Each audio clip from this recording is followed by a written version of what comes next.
क्या वसुंधरा राजे को पार्टी से हटाने के लिए पहले ही प्लानिंग कर ली गई थी? क्या वसुंधरा राजे को पार्टी से बाहर का रास्ता दिखाने के लिए पहले से सब कुछ सेट कर लिया गया था?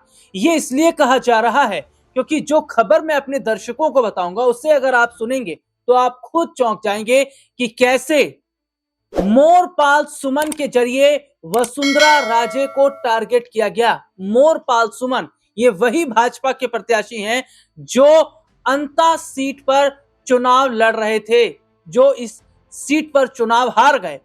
और उनकी हार की वजह वो कौन लोग हैं और क्या जो बड़ी खबर है जिस तरीके से नजर आ रही है और जो चिट्ठी लिखी गई है मोरपाल सुमन के द्वारा, जो लेटर बम फोड़ा गया है जिसमें उन्होंने तमाम कई बड़े खुलासे किए, इसका भी जिक्र करूंगा। तो क्या वाकई राजस्थान में एक बहुत बड़ा बदलाव होने का प्लान जो है वो तैयार पहले से कर लिया गया था? देखिए, अंता उपचुनाव में हार के बाद बीजेपी में खुली जंग हो गई है। नेता मोरपाल सुमन के आरोपों पर सियासी बवाल।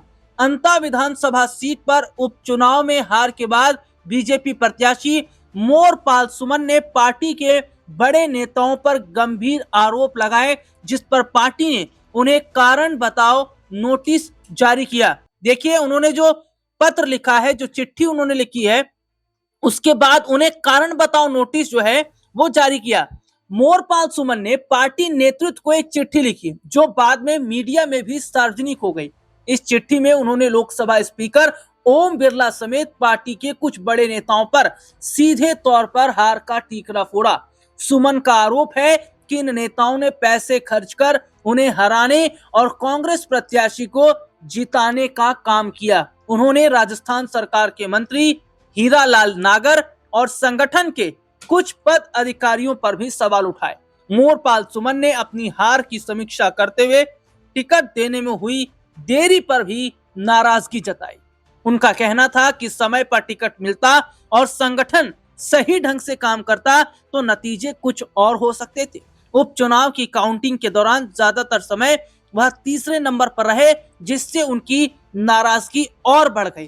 तो ये देखिए, बहुत बड़ी बात है कि बड़ा जो खुलासा मोरपाल सुमन ने किया कि वो चुनाव हारे नहीं, उन्हें अंता में चुनाव हरवाया गया, अंता सीट पर चुनाव हरवाया गया बकायदा।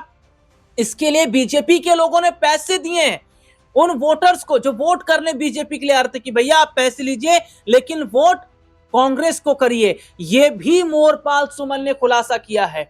और मोरपाल सुमन देखिए कौन है?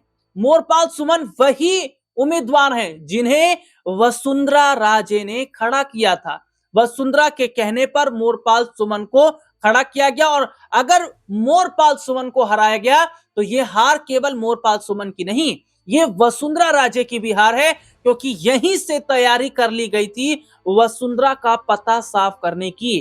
क्योंकि यह चर्चा चल रही थी कि अगर बीजेपी के जो प्रत्याशी मोरपाल सुमन अंता से जीत जाएंगे तो मुख्यमंत्री बनने का जो सपना है वो वसुंधरा का लगभग बहुत हद तक पूरा हो जाएगा। लेकिन वसुंधरा को साइडलाइन करने की क्या अपनों ने ही साजिश की थी, जिसका बड़ा खुलासा मोरपाल सुमन ने किया। और जो लेटर बम फोड़ा उस पर जो कारण बताओ उन्हें नोटिस जारी किया गया, ये बताता है कि क्या मोरपाल सुमन ने जो बड़ा खुलासा किया उसके बाद उन्हें यह सजा कारण बताओ नोटिस की जारी की गई। हालांकि नरेश मीणा ने मोरपाल सुमन का समर्थन किया और यह कहा कि मोरपाल सुमन ने सच बोला, लेकिन उसके बावजूद पार्टी जो है वो उन पर एक्शन ले रही है। अब देखना होगा कि क्या वसुंधरा को साइडलाइन करने का जो प्लान यहां पर तैयार किया गया है, अब खुद ब खुद वसुंधरा क्या विधायकों के संग पार्टी को छोड़ देंगी या वो पार्टी से इस्तीफा देंगी।